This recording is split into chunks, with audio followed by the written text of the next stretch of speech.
dá o devido. Quem sabe disso até hoje? Eu sinto que a cidade, assim, ela não dá o devido valor, não é?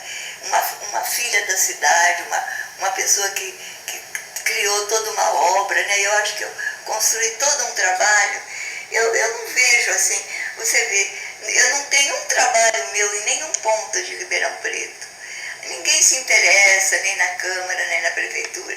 Não existe assim, sabe, essa coisa de mostrar o artista de Ribeirão. É um recado. A arte, uma releitura de mundo. Cultura é uma forma de saber, né? É a pessoa que pensa além do material, né? Pensa além da coisa do cotidiano, né? Que busca alguma coisa mais do espírito, mais da formação, mais do interior, né?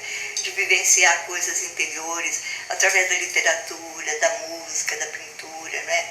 De ter uma vida interior bem grande, né? Eu acho que sem ser o cotidiano do arroz com feijão, né? Está tendo. E é um legado que eu vou deixar para a cidade.